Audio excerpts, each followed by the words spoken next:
Welcome to the League of Nerds comic book segment number 150. I'm John Cooney here to talk to you about comics released the 3rd of December 2014, beginning as usual with my first 5, meaning these are the first 5 books I intend to read this week, and I'll give you a little more depth on them, starting with at number 1, Legendary Star-Lord number 6. Peter desperately attempts to keep a phone date with Kitty while simultaneously getting wrapped up with Mr. Knife and his crew. Series writer Sam Humphries spoke about Mr. Knife and his upcoming role in the Black Vortex event. Quote, Mr. Knife is central to the events of Guardians of the Galaxy and X-Men The Black Vortex, and he is someone who is very, very dangerous. He sees the cosmos like a toy store, pulling pieces and people together for his grand plans with little thought as to the consequences for anyone but himself. For more than that, you'll have to wait for the Legendary Star-Lord issues 5 through 8. Close quote.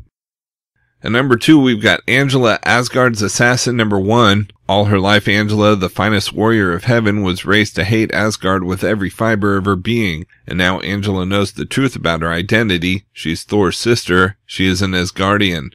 Cast out of her home and wanting nothing to do with Asgard, Angela must now strike out on her own. But what does Angela have that both Asgard and heaven want? And why are they so eager to get it? Visionary writers Kieran Gillen and Marguerite Bennett team up with legendary art team of Phil Jimenez and Stephanie Hans to finally throw the spotlight onto the Marvel Universe's most dangerous inhabitant. Series co-writer Kieran Gillen described the plot for the book, quote, the story is Angela is basically on the run. It gives her a chance to interact with a lot of different people, so by the end of the first arc, we really get a sense of who Angela is vis-a-vis the Marvel Universe. You get a sense of who she is and where she fits into the larger picture, close quote. At number 3, we've got Detective Comics number 37. Francis Manapul and Brian Buccellato return, and now's the time to take back Gotham City. Anarchy now. Series co-writer / artist Francis Manapul explained the story at New York Comic Con, quote, the book comes out appropriately during Christmas, and Anarchy is giving them the freedom of choice. Anarchy will be handing out masks and telling people they can do whatever they want. Batman will be overwhelmed by this idea of freedom. He's pure order. It's going to be interesting to see who the readers root for, Batman or Anarchy, close quote. At number 4, we've got Secret Six number 1. Gail Simone is back with the new 52 debut of the fan-favorite team, the Secret Six. 6 strangers are brought together under mysterious circumstances for an explosive first issue that will leave everyone asking, what is the secret? Series writer Gail Simone told Comic Vine about the new series at New York Comic Con. Secret Six is about in the DCU, you have your heroes and you have your villains. Secret Six is about characters that are between those two. There's a large spectrum that covers, and so we've got mercenaries and detectives and you know, various other things that we're not really getting into right now that are all trapped in a room together. They don't know why. They hate each other. All they know is they have to get out now, particularly Catman, and they don't care how they get out, and that's how we start off with the book. This new Secret Six is going to be very heavily dealing with secrets. Each of these characters has a significant, huge secret that they're holding in, and then there's a larger secret that's important to the DCU as well that we'll be revealing over time. But it's just really been fun dealing with the unpredictability and where we're going to take these characters from here. At number 5, we've got All New X Factor number 17, Access Tie-In. The X Factor team, having stolen the nuclear football from the president, now has to handle a direct attack on several industries courtesy of Longshot and Sunfire. Meanwhile, Quicksilver is kidnapped under extremely mysterious circumstances. Series writer Peter David was asked about the team at New York Comic Con. It's very odd because one of the criticisms I got from the previous X Factor book was people seemed to feel that it was overcrowded, that there were too many cast members, which I found kind of odd because there were fewer cast members on that than in the X-Men Wolverine book, or for that matter in the main X-Men book where they had like 200 people in Utopia. And yet now when we relaunch the book, the first question I get from a lot of people is, are we going to be adding new members? And it's like, there should be some sort of a demarcation between you have too many members and, oh, you're going to be putting in members. I'm currently happy with the number of people we have in the book, and I don't have any real intention intention of adding anybody else at the moment. That, however, can wind up changing. Rounding out the top 10 at number 6, we've got Batman Eternal number 35. The events of Batman Eternal have changed the world of Batman for months. Jump on here to see the New World Order. The third act begins with a bang as Gotham City's police have done the impossible. They've beaten Batman. At number 7, we've got Iron Fist, the Living Weapon number 7. The redemption arc begins. Can the broken hands of Danny Rand reform to Iron Fists? There's a hostile takeover at Rand Tower. Very hostile. Young Danny Rand discovers the mechanical heart of Kunlun. At number 8, we've got Tech Jacket number 6, where Zach Thompson has failed against the Colossal. Can the Tech Jacket Corps succeed? It's the most amazing action comic you'll read all year. At number 9, we've got Gotham Academy number 3. If you thought getting detention was a pain, just wait till you see detention Gotham Academy style. And at number 10, we've got Guardians 3000 number 3. Who are the Stark? What is their aim? Can the Guardians survive a lethal clash with such formidable entities? Action, cosmic wonder, and some surprise allies, brought to you by the most amazing creators in the world, D&G.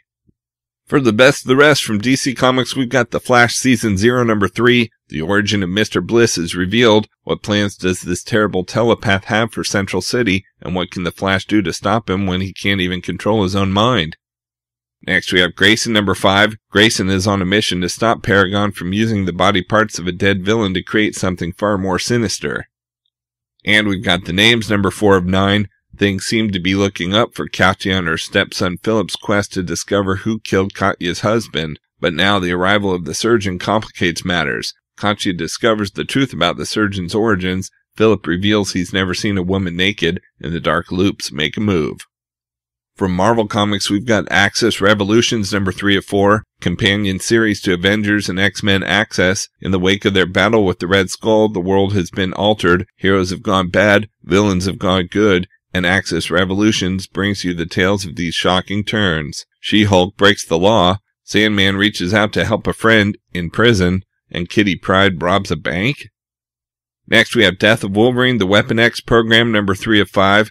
The team of Weapon X escapees is on a mission, but what happens when they find the one man who can shed some light on their condition? Sabretooth. Also, when a bit of the team's past is revealed, they have more in common than they thought. Is it coincidence, or is it a sign of something bigger? And we've got Thanos Vs Hulk number 1 of 4. An all-new 4-part story by fan favorite Jim Starlin begins here. The Hulk is kidnapped by Pip the Troll and traded to Annihilus. Then Thanos of Titan gets thrown into the mix. From Boom Studios, we've got Cloaks number 4 of 4. It's the final showdown in the cloisters, Evie and her team against Adam and Cloaks. But with a few tricks and secrets up her sleeves, does Adam stand a chance? And what would failure mean for Adam's future with the organization and with Blackstone? From Dynamite Entertainment, we've got Twilight Zone number 10. When private investigator Ben Chambers was hired to investigate a murder that took place several years earlier, he never anticipated that his inquiry would lead to the seemingly impossible, to penetrate the veil of time and see the murder happen right before his eyes. Now that he knows who committed the crime, a larger question makes itself apparent. Can he stop it from happening? Can he save the life of a young man who didn't deserve to die? Or does the time stream prevent such things from ever happening? The answers to those questions of the past will forever alter Ben Chambers' future.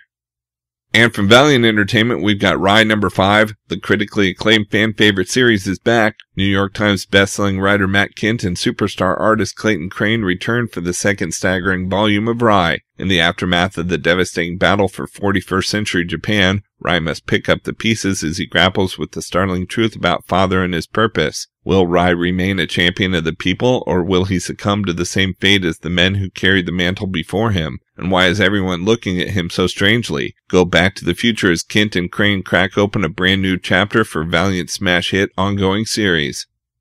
Out in trades this week, we've got Morning Glories Compendium Volume 1 trade paperback, introducing the first 7 volumes of the critically acclaimed New York Times bestselling series, now collected into one massive paperback edition. At over 1,000 pages, this epic volume is the perfect introduction to the spellbinding mysteries and deadly secrets of Morning Glory Academy. From the arrival of 6 brilliant but troubled new students to the time-spanning perils of the Wood Run contest to the violent insurrection of the truants, this collection offers the most comprehensive exploration yet of the comic often described as Runaways meets Lost. collecting Morning Glories number 1 through 38. We've also got Pride of Baghdad Deluxe Edition hardcover. The acclaimed original graphic novel written by Brian K. Vaughan is back in a new deluxe edition featuring previously unpublished developmental art and more. In the spring of 2003, a pride of lions escaped from the Baghdad Zoo during an American bombing raid. Lost and confused, hungry but free, the 4 lions roamed the decimated streets of Baghdad in a desperate struggle for their lives. And from Image, we have new releases of Image Firsts. Image First editions reprint the first issues of some of their most popular series for only $1. Perfectly priced for new readers interested in trying out new series or sampling the first chapters of some of their trade paperbacks at little to no risk. This week we have a new printing of Invincible number 1, as well as new releases of Outcast number 1 and The Wicked and the Divine number 1. Okay, so that's just a few of my favorite books out this week. There's still plenty of others available, and I broke out all the Marvel titles this week into their own video, as well as a separate video for all of DC, and even a video with the top independent publishers. You can find them all on my YouTube channel at he'sgotissues.com. And we'll also have links up on the LeagueOfNerds.com, our Facebook page, so be sure to like us there too. And of course, you can follow everything I'm reading on Facebook, Pinterest, Tumblr, or Twitter. You can find links to everything in the About section at he'sgotissues.com. And a reminder that both He's Got Issues and the League of Nerds are proud members of the Comics Podcast Network. So until next week, I'm John Cooney, and I've got issues.